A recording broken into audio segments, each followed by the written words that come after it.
Well, good morning, everyone. It is so good to see you this Thursday morning. Thank you so much for joining us for Daily Devotions through Redeeming Life Fellowship. And I've got my coffee here, and we're ready to go as we continue to follow the Revive School reading plan that's been leading us through the Catholic epistles, oftentimes known as James, 1st and 2nd Peter, 1st, 2nd, 3rd John, and Jude. And we're going to be basically going through a time warp that's going to thrust us back approximately 800 years into the past, where we go to the minor prophets. And the minor prophets, not minor in their significance compared to the other prophets like Isaiah or Jeremiah, but rather that they're just shorter. Indeed, in the Hebrew Bible, these 12 minor prophets are oftentimes summarized just as the 12. So, as a matter of fact, then, in that respect, there was a 12 before the 12 disciples, but that's another matter. So we're going to be focusing on reading through sequentially the minor prophets and beginning with the first of them, Hosea. And Hosea is interesting on so many levels. I hope that maybe some of you, perhaps most of you, were able to meet with us at Pastor Jesse's, where he gave an introduction and taught on Hosea chapters 1 through 4. And it's fascinating. I mean, because the background, the circumstances particular to Hosea's life, and indeed is one of the things that really does perplex a lot of scholars, because if what is being described is true, is very bizarre, very unusual, and really actually kind of hard even for us as 21st century Westerners to really grasp. And that is, why would God have one of his prophets marry a person who either was a prostitute or married and then continued to be a prostitute and was sent away and brought back to be his wife again, to be drawn into covenant fidelity with a real marriage? And it's just really hard for us to wrap our minds around. And what I think is the most important is that when we look at somebody like Hosea, who God says to marry, even though she's going to wander off and prostitute herself and give her body to all of her sexual lovers, to be really behaving more like an animal than a person, that what we see in this scandalous circumstance is analogous to what Israel was experiencing, what they were actually doing in prostituting themselves spiritually to idols, namely Baal, the god of fertility. And what is perhaps the most troublesome, as we're returning back to the prophets, where the subject of idolatry just keeps coming up over and over and over again, and there's sin and judgment, and where the circumstances surrounding the prophets is very dark, and it's easy for us to distance ourselves from the message of the prophets because we don't think that we're people who are in danger of idolatry. But I want you to consider what John, in 1 John chapter 5, verse 21 says, as he's closing up this epistle, as he's writing to these different churches, where he says, "Dear children, keep yourselves from idolatry." And that's where the epistle ends. So apparently, in John's mind, 800 years is no difference between the temptations they had and the temptations that John has, as he's writing to his audience, that idolatry is a real problem, and indeed remains to be a real problem, where you, myself, all of us are susceptible to the dangers and the perils of idolatry. Indeed, worshiping things, giving our lives and our hearts and our bodies, our minds, our intellects, giving ourselves wholeheartedly to something foremost in our lives that is not God. And whenever we do that, we're committing idolatry. We're prostituting ourselves, giving ourselves to God, giving ourselves to idols. And there's one thing I want to at least try and clarify that I think is sometimes lost in when we think about idolatry, is that in my Christian walk, it is easy to say that I love Jesus, I worship God, I read my Bible, I pray, I do all these things, and I can say that I do them, and indeed I can actually do them, but I can do them simply as a supplement to something else. That if you're thinking about all of my priorities like a deck of cards, the need to worship God and to love Jesus is in that deck, and you could say that it's definitely there, but that even as that's in there, it's secondary or is serving to something else that's actually more important in my life. Whether that's my need to be a good person, whether that's a need to have a good job, whether that's a need to be a good husband, whether that's a need to be a good father, whether that's need to be respected and admired by my friends and my peers and people on YouTube. It can be all those kinds of things that because this thing is foremost in my life, I'll bring my Christianity in there to be able to supplement the thing that's really most important, that gives me meaning and hope and reason to live, a reason to get up in the morning, indeed. And that is idolatry, whenever it is that I've brought in God as a means to offer my heart and my life to somebody else or something else. So, idolatry happens whenever in our heart of hearts we don't put God first.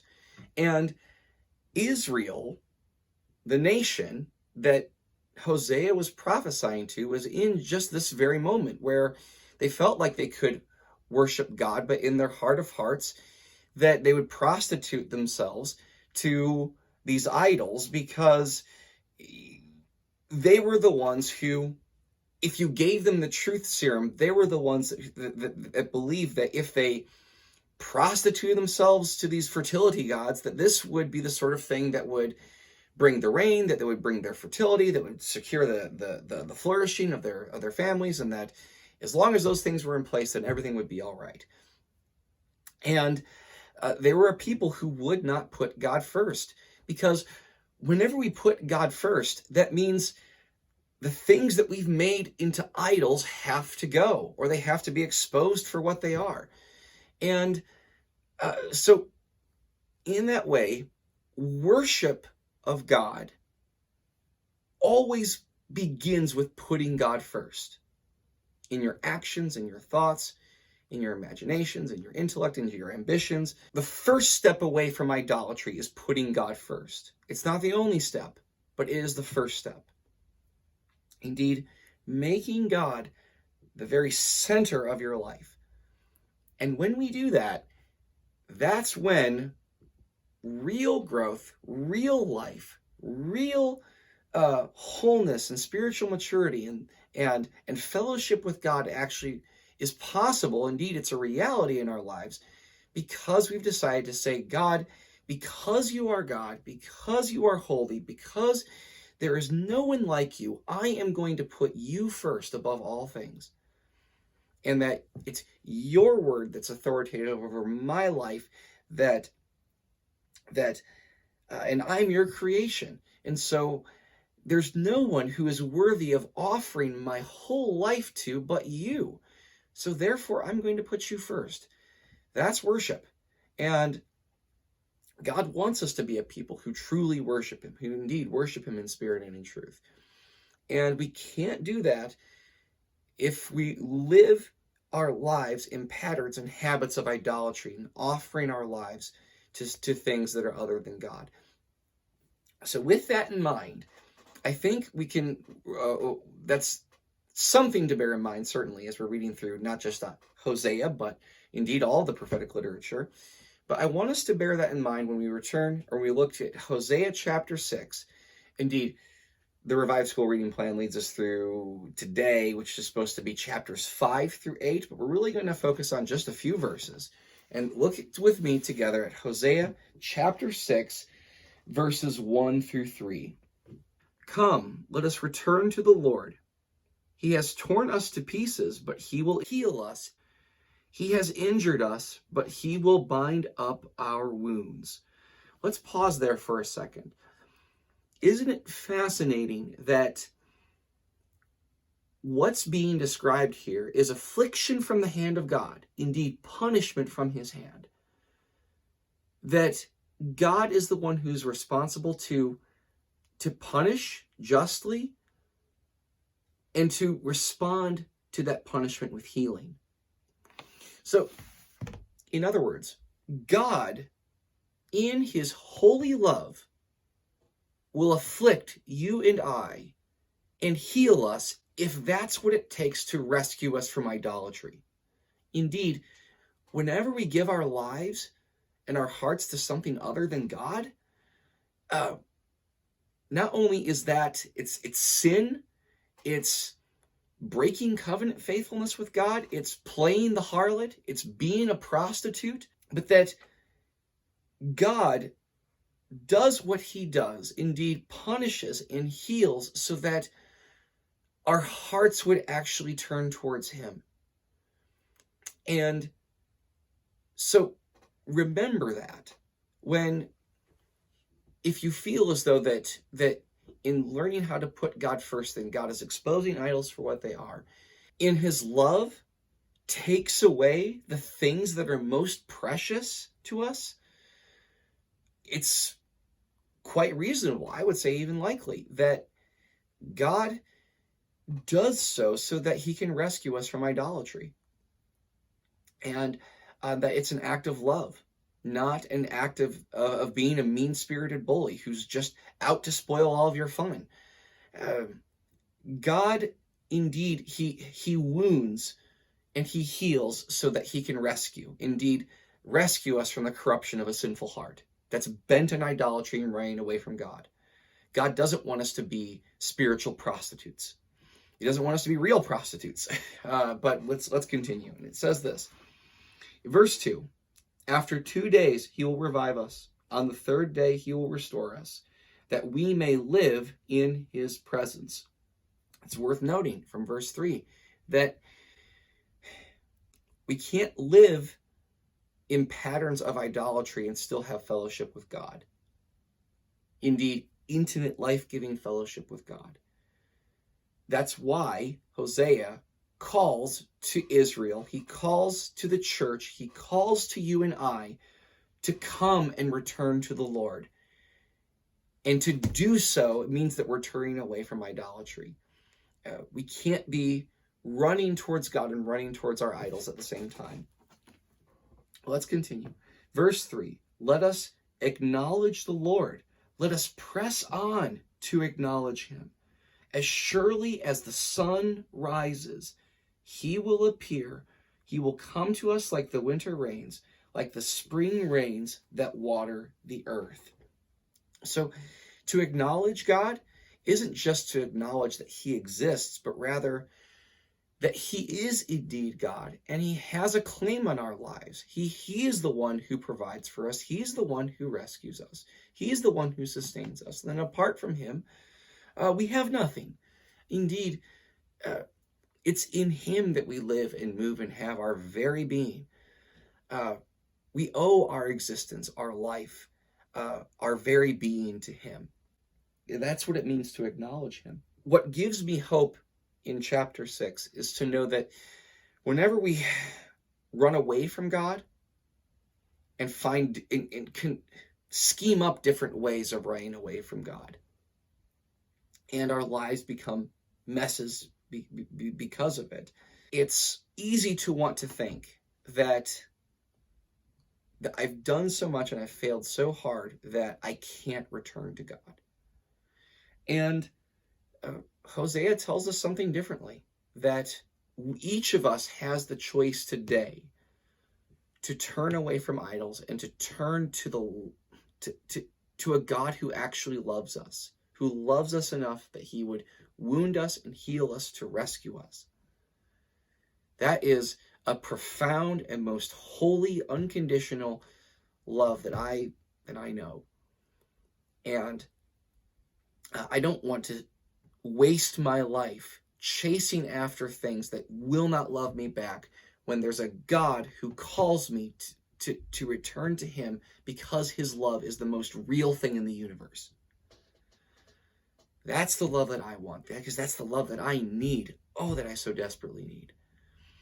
And so today, you and I have a choice. We can worship idols and prostitute ourselves to them, or we can return to the Lord, or we can acknowledge him.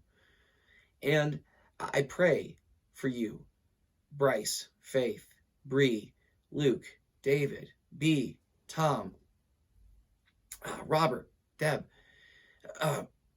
Turn to the Lord. Open your hearts before him.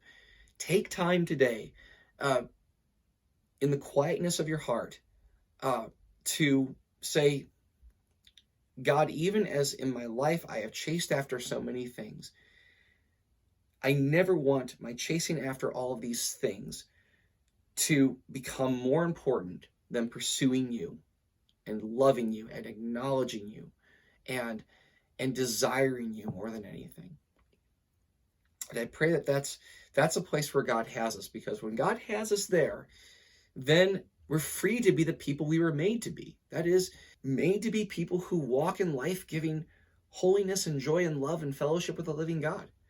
So thank you so much for taking time to read through Hosea with us today. It's so much to sort out, isn't it? But I'm thankful that if what we're reading here is true, that God doesn't leave us alone in our struggles and in our failures and our shortcomings, but rather he meets us at our point of need and he calls us to return to him. And so I pray that we would do just that. So I can't wait to see you. Don't forget to subscribe to the YouTube channel so you get daily notifications to follow along with the reading plan. And I also encourage you to be meeting with us on Wednesdays and Sundays, and indeed on Sunday nights as we're beginning to plan this transition to move into the Bones Theater. And I'm excited for what God is doing. I'm excited for what God is doing in your life and in my life, and indeed in what he's doing to rescue and to make whole and to redeem the lives in the community within Whitley County. So God bless you and keep you, and hope your coffee was hot this morning, and I'll certainly see you next time.